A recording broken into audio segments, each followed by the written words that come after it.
Good afternoon, everyone. Thank you very much, Mariette and iStructE, for inviting me to present this technical talk about my work.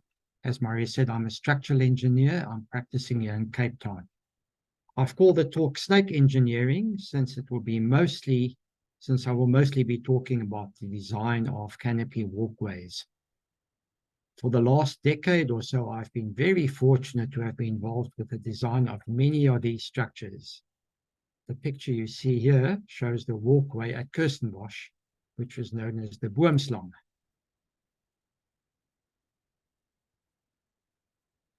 A good architect friend of mine, Mark Thomas, was approached by Kirstenbosch in 2012 to design a tree canopy walkway in the forest in their gardens. Mark asked whether I can be appointed as the structural engineer to work with him. And after we had presented our concept sketches, someone said, hey, that reminds them very much of a snake's skeleton. And thus the name for the project was born, the Boomslang. By the way, we did occasionally spot the Boomslang amongst the trees whilst working on the project on site. The Boomslang won many awards and also led to us being approached for many other canopy walk projects. I'd like to start by paying tribute to my father, Fagan, who died 3 years ago. Here seen with my mom, Gwen, who will in fact soon be celebrating her 99th birthday. My dad was an architect, so aesthetic discussions about buildings and structures have been part of my life since I was young. Wherever I went, he would comment on what he found beautiful in buildings or other structures, and I was fortunate being able to learn a lot from him over the years. When I started my own practice as a structural engineer nearly 40 years ago, our firms worked together on many interesting projects for which I was the engineer and his firm the architect, and I continued learning from him. The picture on the right over here shows the shapes of the roof and the chimney at our house in Camps Bay. This sculptural component of my dad's architecture has inspired me, and I like incorporating organic shapes in all my structures as well, where it is appropriate. I have a passion for creating structures where aesthetics is as important as the structural strength and the economy of the structure I'm designing. Here to start with a brief list of the projects Mark and I have been involved with. Top of the left is Kirstenbosch, the one I've just mentioned. In the middle is Chitabi, where a client of ours had Mark and myself designed some lodges that are all joined by walkways that go over the ground so that animals can walk through underneath, except for an elephant who actually didn't like the walkway and tried to demolish it a bit. Then next I have the Viper, which is a project we did in the UK and which we actually won an iStructE award for as well. There have been many projects that we have worked on and are still pending. Some might never happen, some might get approvals from the authorities, or they might get funding and might happen at some stage or another. Many of these have been interesting, and Mark and I have been fortunate to be able to visit many interesting places in the world. One of them on the left in the middle is Gabon. I see they're having political trouble there now. And this one was different in that the forest where we were going to design the walkways had huge trees that were really very tall, up to 50, 60 meters tall. And for us to design columns there wouldn't have made sense. It's much better to actually use the trees and to build little platforms around them and then join those with bridges, which is what you see over here. I'll talk a little bit about that further. We were also invited to Uganda to design a walkway over there. I think that might go ahead. They just trying to still get all their funding together for that. We designed a walkway across a valley between two little hills that belong to a client in Hart Bay. He's actually a Russian, and his funds to South Africa were all cut off due to the current war, so we're hoping that will also work out again one day. On the bottom row are the projects we are currently working on. On the left, Hawaii, and in the middle, Mumbai. We'll be talking a little bit more about each of these. For the concept design, there are sort of few factors that Mark and I always take into account. We try to find the essence of a project, take into account all the needs of the site and the client, what the client would like. We always try to keep it as simple and as logical as possible, and especially compact and neat. I like the idea of minimalism in all the structures I design. Try to not have anything unnecessary. I don't add things to just make it pretty frills of some sort or another. Often one sees a bridge designed, a walkway where the engineers design the structure and then the architect places the bridge on top with everything else. We try to integrate everything. I try to avoid skew layouts. Don't put columns sloping just because you can. Try to keep things as straightforward and logical as you can. And as I said, I try to integrate the structural and architectural requirements wherever possible. One should not have preconceived ideas. Okay, well, on this project, we're going to do this or that. Try to first see what the project dictates and what you think will be appropriate. And one cannot really set rules and say, we always do this or we always do that when we go through the steps of choosing the right concept. One must let the site and the requirements of the project dictate what should be done. So for this reason, each of our projects is different, although there might be many similarities as well. The design process we go through is obviously first to visit the site and have a very good look around. Then we would decide on the structural configuration. For instance, do the handrails form the top member of a truss or not? I'll be speaking more about that. I always like running a spreadsheet for each project. As you can see roughly on the right-hand side, just an extract from what. And there I firstly do maybe all the geometric factors, the distances, the spans, the heights above the ground, and then start working out. And then do a list of all the loads I will be using and all the factors I know, and then start working out member sizes. I don't try to do this with very accurate finite element analyses to start off with WL squared over 8 and formula like that. And of course, experience helps you to get a pretty good feel of what the structural member sizes should be like. Mark, the architect, is normally best at designing the plan layout of how we're going to move, where we're going to start with our one abutment, how are we going to move on the site from one side to the other, and where we're going to end. We would then draw typical sections and elevations, then a more accurate 3D model, and eventually I might then get to analyzing it on strand 7, where I obviously apply all the static and dynamic loads. And once I have the results from that, then I make up for having been relatively quick in the initial design by looking very carefully at all the stresses in every little component, and of course looking at deflections as well.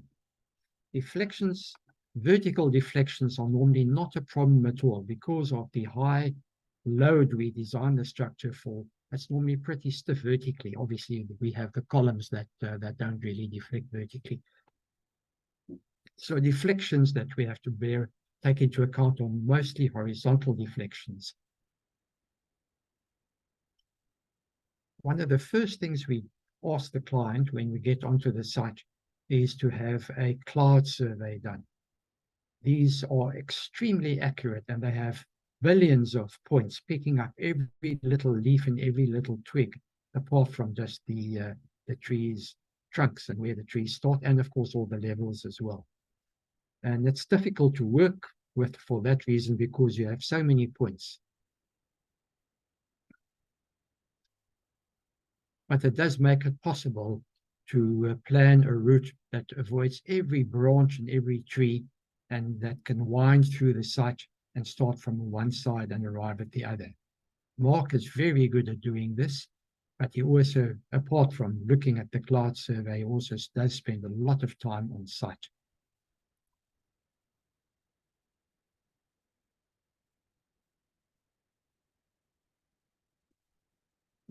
This is typically what we would draw at an early stage. The top line is where we're looking at the vertical alignment of the bridge, its levels, and the bottom line is what the site does.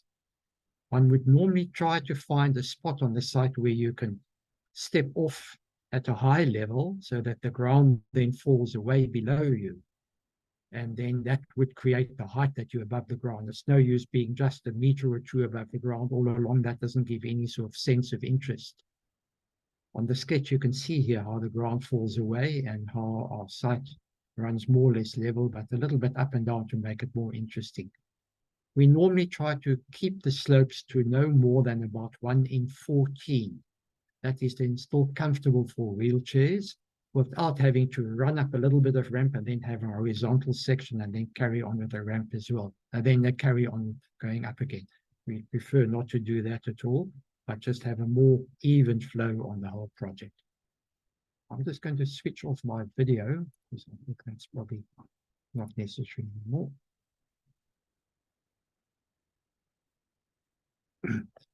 Okay. Mark works with a guy called Chris, or we both work with a guy called Chris, who is very good at doing all the digital stuff. He actually lives and works in Norway, so we only see him in person if we're visiting one of the sites that we all go to. And he's very good at quickly developing our concept designs and placing them into the Clown Point survey so that we can start to get a feel for how it all works and it fits, and we can work within the site restraints and obstructions. Here is an image of some early runs of the Viper Bridge as it snakes its way between the trees and branches. Although it was quite a dense forest, we didn't have to chop even a single branch because we could very carefully work with the cloud survey. Where the trees are at ground level might not be the same position that you can go through as you're higher up in the air because there might be branches branching out that you have to avoid. Here are a few typical parameters that we find seem to work well. Our widths are normally around 1.6, 1.8, maybe 2 meters for the bridges because that works comfortably for 2 people to walk adjacent to each other, even passing someone going in the other direction without too much inconvenience, and also for people with prams or on wheelchairs. We try to make all our structures wheelchair accessible where it's at all possible. Live load, I think that's probably a live load that most people would work on for pedestrian access, that we also work on in stadiums, which is a rather hefty 5 kPa. You have to fit in probably about 8 people, I think, per square meter, which is very tight on the deck. I think on the Boomslang we would have to fit 1,300 people in total to achieve a 5 kPa live load on it. But you don't want to take chances. There might be something happening at a point, an owl sitting on a tree, and everyone might congregate there, or one doesn't know what's going to happen. And at the same time as making sure that one has adequate strength for crowd loading, that also provides, as I mentioned earlier on, a stiffer structure, so there are no vertical vibrations. The column spacing that we find works well is normally around about 10 to 15 meters. If we have structures where we're very high off the ground, then you tend to go for the columns being further apart. Otherwise, it becomes expensive just in terms of columns and bases. But if the Boomslang was, for instance, 12 meters, one we're doing in Hawaii now is about 14 meters because we do tend to go quite high above the ground. Then, as mentioned earlier on, I often try to use the handrail sections as the top member of a truss, because then you've already got the depth of the whole handrail. Normally we make it about 1.2 meters high to the members below the deck, giving you a comfortable structural depth for trusses that can span that distance of 12 to 14 meters. It also helps if you can integrate everything to have the least number of members and to have a tidy and a neat solution. Here is a drawing showing the typical section on the left and a widened section on the right-hand side for the Boomslang, the first project that we did. Here, as I said, the column spacing is 12 meters, and inside these handrails is, I've got a square hollow section over there, which I use as the top member of the truss together with the tube at the bottom. The tube at the bottom is useful in that it also provides torsional rigidity to the structure, apart from getting rigidity just by the two horizontal trusses having a distance apart between them.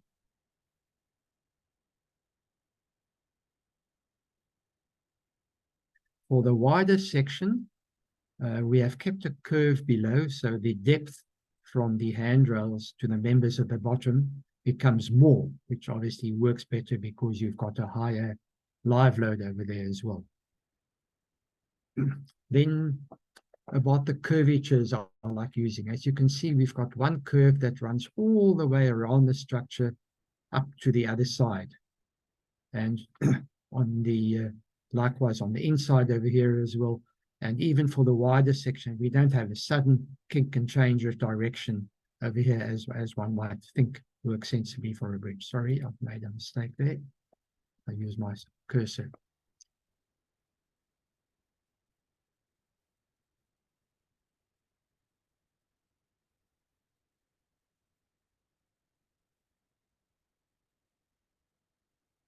Here is our typical section that we used on the Viper in the UK.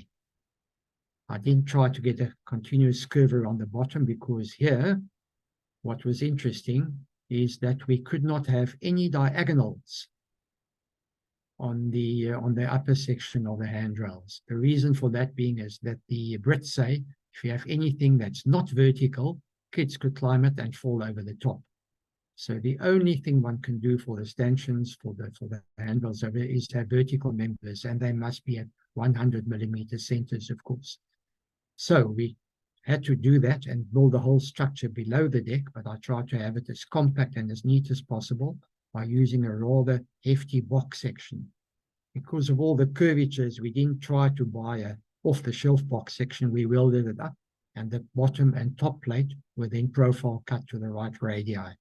The side plates could easily be bent just from a normal flat section.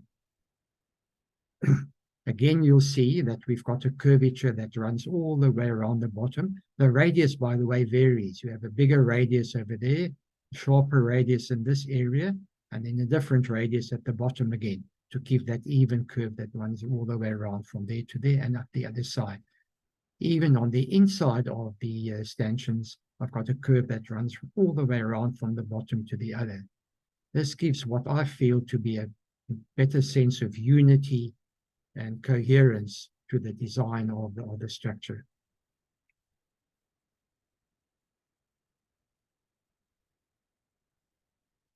As I said, these stanchions are extremely delicate. They are only 30mm across here and 15mm across at the top, at 100mm centers, as I said, and they are cut from 12mm plate.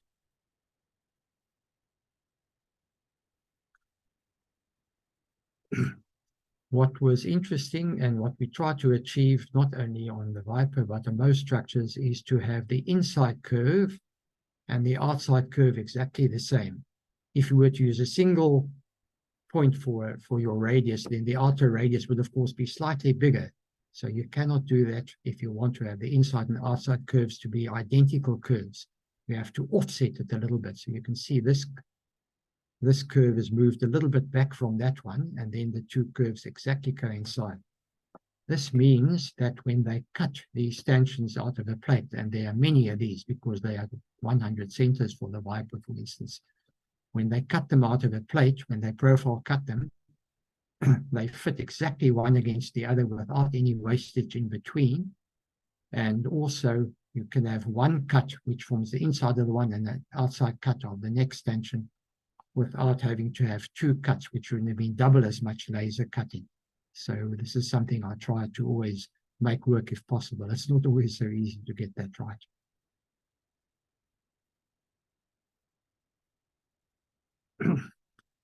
the guys have nesting programs, and this was for the Boomslang, for instance, where it gets wider, and you can see there's quite a bit of wasted material because of the cutouts in the middle.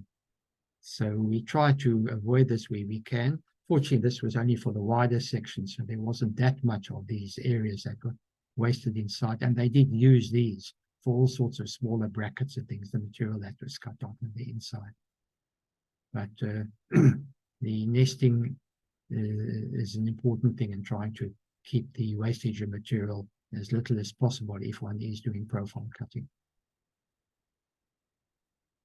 This is a Tekla. That's a program that the contractors often use for their workshop drawings. It's a Tekla workshop module of the Viper in the UK. What was interesting about this structure in the UK is that it was actually built right here in Cape Town by a firm that we had also built the Boomslang with called Procon. We found that it was more economical to do all the construction over here and pack it into containers, take it to the UK and erect it over there.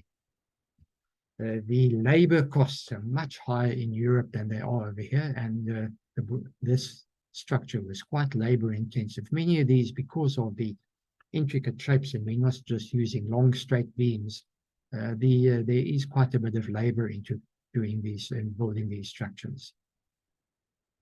A lot of work goes into creating this model, and once the fabricators, the technicians have drawn it, I have often been able to use their model and their Tekla model and import it into Strand, which saves us quite a bit of time and therefore some fees for the client.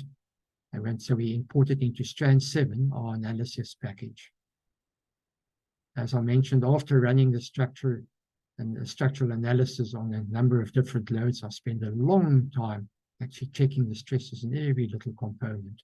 Sometimes I do find that some of my provisional sized members are either a little bit too small and need to be beefed up in certain areas, or that some of them are actually not stressed highly and can be reduced. Plate sizes can be maybe reduced from 12 to 10 millimeters or something like that.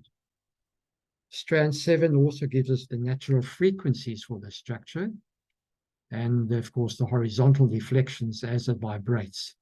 So we look quite carefully at controlling those. The Boomslang, what was interesting is that we weren't quite sure how people would experience the vibrations. So we had always intended adding cables to it, but we first erected it without any of the stabilizing cables. For about 3 months, then we evaluated people's perceptions of the bridge and then decided exactly how many cables we're going to add, which is what you see on the Boomslang at the moment. With the experience we had on the Boomslang, we could predetermine what we wanted to do over here for the Viper, and I'll show you a little bit more about what we did in terms of cables later on. We thought that the Brits might be a little bit more conservative and we should reduce the amount of horizontal movement due to vibrations on the Viper relative to what we thought was appropriate here in Kirstenbosch. Most people like a little bit of movement because it makes them feel that they're up in the trees. Okay, this is the Viper. This is the plan layout on the right-hand side over here. And this is the detail of this section over here in the middle. The first mode of vibration is that this whole middle section from about here to here sort of sways sideways from the left to the right as I'm showing over here. And the cables we installed 2 anchors, one there and one there, with 4 cables, 2 from that anchor and 2 from that anchor. So obviously when it tries to move this way, those 2 cables would tension up. The cables are pre-tensioned, so the ones on this side would reduce the tension, and these cables would be reduced, which is the equivalent of a compression force. So all 4 cables would actually help to prevent vibration horizontally. So we didn't have to use very thick cables. Then the second mode of vibration, it sort of tends to bend a little bit over there, and over there it's fixed at the 2 abutments. But this central portion would then move up and down like that. That was the second mode of vibration. And again, you would have these two cables working in tension when it tries to move upwards, and those ones then going into reduced tension, otherwise also, in other words, also preventing upward movement, and of course vice versa for moving downwards.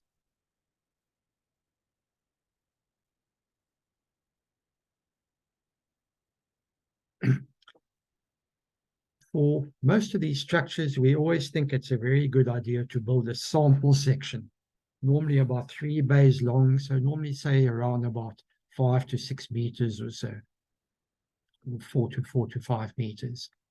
On the left-hand side, you can see our client, of course, Becco, who owns the Viper in England, and myself looking at the sample section, which Procon had built up, and it was all neatly painted so that, of course, could see exactly what it would look like.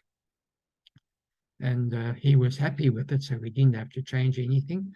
But it also gives the contractors an opportunity to see whether everything works nicely as they're trying to build the structure up. And that's what we are now also doing for 2 of the structures that we are busy working on. The bottom on the right-hand one here is one in Mumbai in India, and the top one is the one in Hawaii. So this is a drawing, carefully modeled only of the sample section. And there we will try things like maybe a rubber handrail on the one side, a timber handrail on the other, maybe reconstituted wood for some of the planking, and maybe pine imported from South Africa for the other. We'll try various options, and the client can then also comment and see what he likes, what he doesn't like. And we also then speak to the contractors as to what they might have found difficult or not so easy to incorporate.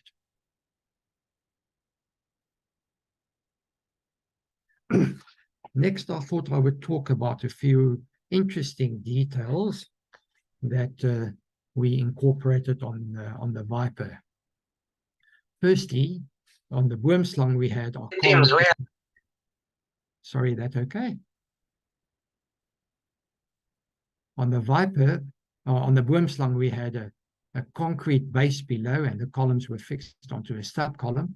When we suggested that to the environmentalists at the Newt in England, they said, oh, no, we can't have any concrete below ground over there, because it might leach out and affect the environment.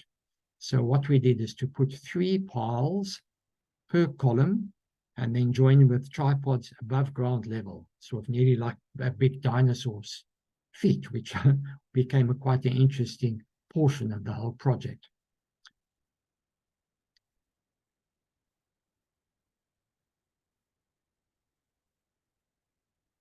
The columns were also very interesting. I chose a shape, as you can see over here, with the heavy plates on the outer edge and then thin plates joining them. This gives a very delicate column structure, which is not just, doesn't look so solid, and therefore, and it can also, of course, vary in diameter from quite large at the bottom. I think it was about 400 millimeters at the bottom, because you have quite large moments, very narrow at the top, where you only have to carry small moments, being eccentric loads on the walkway. So your moments due to wind loads and horizontal vibrations get much bigger towards the bottom, and the column reflects that in its design.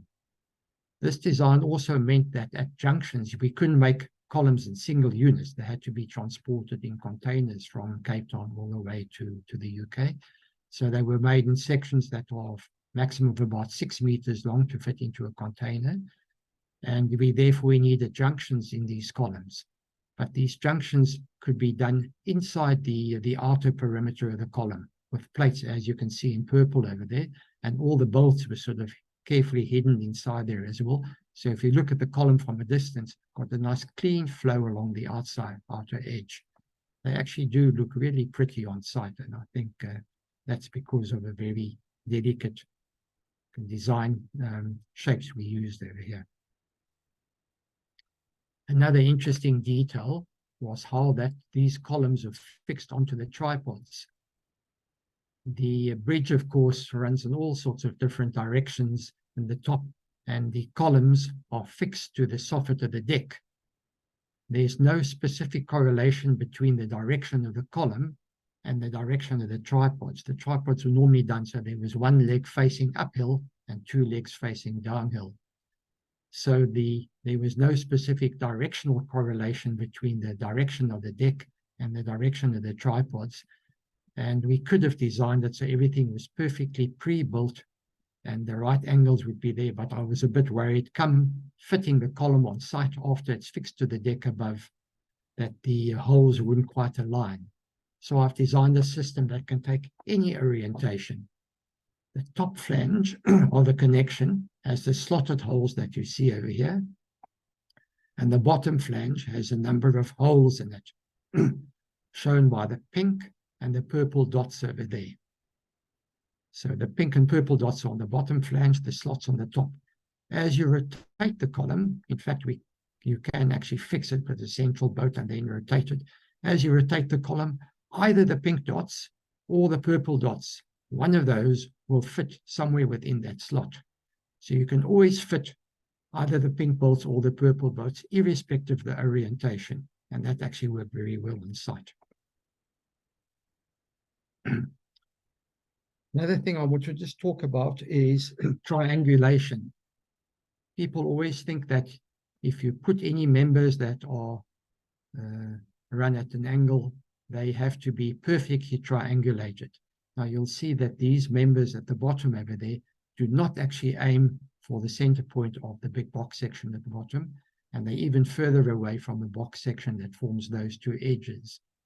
So I do not have perfect triangulation over here, but they are still sloping and still at an angle relative to just having been perpendicular to the truss. So they can still easily transmit shear forces from the one side to the other. But what you do get is, due to if there is a force in this member compression and this and tension and that one, you'll get a moment building up in this section over there, and you'll get moments building up over here if these members try to work due to horizontal shear. But because these sections are heavy enough to easily accommodate those moments, that does not matter. And therefore, I often like using incomplete triangulation, if one could call it that, where I think it makes the structure more aesthetically pleasing, or even save on money. These members would have to be quite a bit longer if they ran from node point to node point, but that also gives the whole structure, I think, a much nicer feel. It feels more as though these stanchion members flow through, and that curve that I spoke about earlier runs through to the bottom. Sometimes I get a bit fussy on the detailing, just to try to keep the structure as neat and tidy as possible. This is the bottom of the deck section turned upside down, and this is a detail over here. And what I did was to have the plate that joins one section to another recessed, so the final line is flush rather than the plate sitting onto the bottom. And I thought that would really spoil the nice even flow of the soffit or of the bridge if you suddenly saw these plates jutting out below. So I flushed, recessed them, which obviously created a little bit of more detailing work, as you can see on this section over here from the side. That is a plan view from below. And that's where you can see that the section is flush recessed, and the purple is the line that continues. And there's obviously where the 6 bolts are added on each side.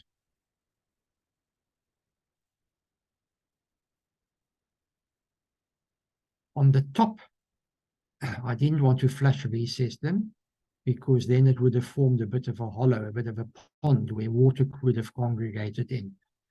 And on the top, it's much less visible because you really see the structure from below. So I got these plates that are actually slightly narrower than the deck, so your eye does not pick them up. But on top, I did not try to recess those joining plates.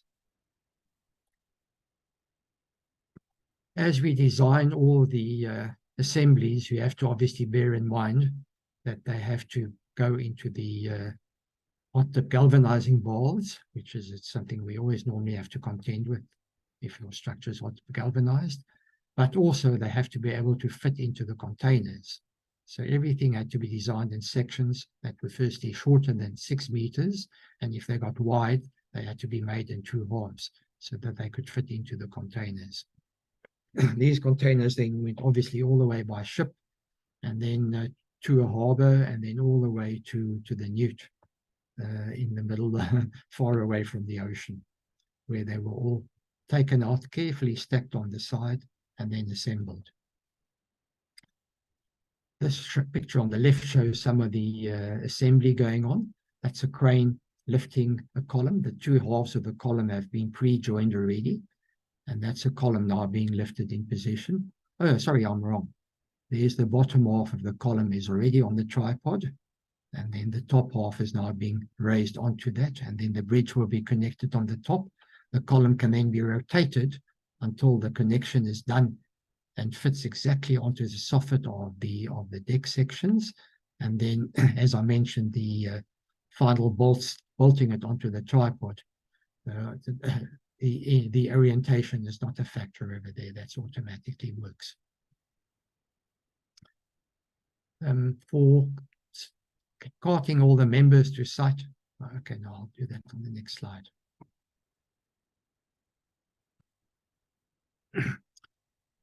Okay, I'm now going to just show a few pictures of each of the projects that we have done. I think we're sort of getting nearer to the end of the time that was allotted to me and leaving some time for questions. So I'm just going to show you a few pictures, which gives one a good feel of how the structures eventually look on site. This is, sorry, I'll turn that off. This is the Boomslang seen from above.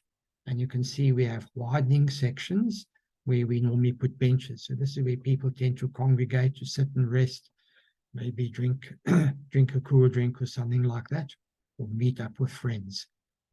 What the structure looks like from below is for us as important as it is from above. You can see that the column over here has steel that spirals around it. And the idea was that we actually planted creepers that grow up the columns. And if you go to the the Boomslang and Kirstenbosch now, you'll see that most of the columns have creeper growing up. And so the whole thing integrates more beautifully with the environment. What was interesting on the Boomslang as well is that I had no triangulation in the deck to prevent horizontal movements. So that's one of the reasons why the structure is not very stiff horizontally. And as I said, we've chosen that so we think it is optimal in terms of people can experience a bit of movement without getting too scared. And it also saves on cost and keeps a cleaner appearance of the structure from below.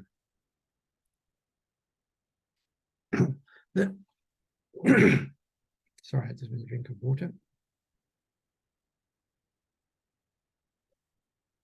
This is our biggest project to date, and this is the one in Hawaii. Not only is it the longest, at 730 meters from the one hill where it goes across to joining up to the other hill. Both these hills the tops of these hills are quite high up and away from the sea already. One's going to get up there with, go down with zip lines, and you've actually got little cable cars that's going to bring you up to that hill, and then you can walk from that hill across to this line, to this hill. Not only do we have this walkway, but we have all sorts of things that are going to excite kids and make them have things to play on along the route. At this point over here, we have a circular walkway with a big net in the middle, so that kids can run around the perimeter until they work with some of their energy, or they can walk onto the net. It's getting a bit small in detail over there, but there's a net at the top and at the bottom, and a bit of sort of a crow's nest in the middle, so they can walk across the net, bounce up and down, and then sit in the crow's nest and have fun, or climb underneath, through, and sit in the space between the two nets. A bit further along, where the walkway makes a big turn like that, we've got seating, so the whole deck widens with a whole lot of seats over there, so parents can sit and relax and watch their kids, because at this point we have slides in tubes. So they have sort of tubes where they can slide down onto a little platform right near ground level. And then this tube actually has little steps inside of it so they can climb up and the steps to come back up again. This over here is a very high tower. I think it's about the height of a 5-story building. It starts narrow at the bottom and then actually gets wider to the top. It's also going to be held in position with stays and the spiral stair going around the perimeter. This project is temporarily on hold whilst the client is waiting for certain approvals, but we are busy making up a sample section as I showed you earlier on.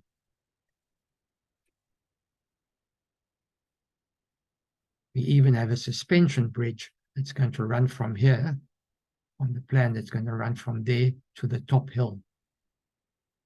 From about, oh, there it is. There's a suspension bridge from here right across to the top hill. So those want to take shortcut, or kids might want to run up the top of the ramp, come across the suspension bridge and go around there. So it's going to be a very exciting project with all sorts of interesting gadgets added to it. This is one of the projects that I mentioned briefly earlier on, the one that's working around the high trees. Here you can see a typical little platform that is fixed to the trees. And there's a lot of discussion as to how you actually fix them to the trees. The Americans have developed a system where you put bolts into the trees and you carefully paint them with something so that you don't introduce any rot into the tree. And then the bark grows around those bolts again. And then that can support anything structure that you want to. We were talking to French that were called in here as the arbor experts, and they prefer to actually hang it from branches, but we weren't so sure that was good because then you've got to have a strap that goes over the branch. They didn't want us to pierce the bark of the tree. That still needs to be sorted out if the project ever goes ahead and they get their act together. Because these trees could actually move in the wind, the one tree relative to the other, these bridges that run from one platform to another actually had to have a sliding connection at the one end. So on this end, it's fixed to the platform, but the other end is actually, and I think we allowed about 500 millimeters of sliding that the two trees can move towards each other, and the bridge can accommodate that. I used a sort of a type of inverted suspension bridge over here with cables below that also splay outwards at an angle so that they would give horizontal stability as well. Erection is obviously quite a tricky thing. The idea was to have a temporary rope slung between the two trees and then to make up little tripods like this or little sections like that that are suspended from the rope, already each with their struts to the cable that eventually is added to the bottom. And then these sections are then bolted together at the top, and then the cable is eventually tensioned at the bottom, and then the suspended rope, the rope from which they were suspended at the top can then be removed. So it was an interesting project. We really hope it does go ahead one day, or that we one day get asked to design another walkway that actually works in a forest with very high trees, so we can actually use the trees in lieu of columns.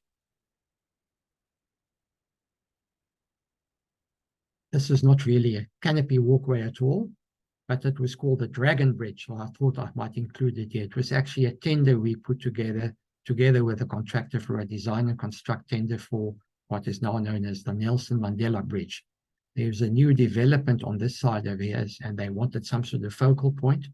And we used this very high tower with solid infill concrete at the top to act as a counterweight for cables, pre-tensioning cables, pre-stressed cables that run on the top of this web over here. The bridge runs over a railway line, so it was going to be a launched bridge, launched from this side over there on columns that would have been pre-built between the railway lines. And once the bridge had reached the other side, this upstand web in the middle would be built, the cables then installed and pre-tensioned, which would totally remove the dead load moments of the bridge and then provide capacity for live loads. Here you can see the bending moment diagram of the cables, and there's the dead load bending diagram, and the two obviously are exactly one the opposite to the other. So we thought it was a really beautiful design and a clever design, but unfortunately we came second in the tender, but not first. Okay, finally, just a picture of the Viper again.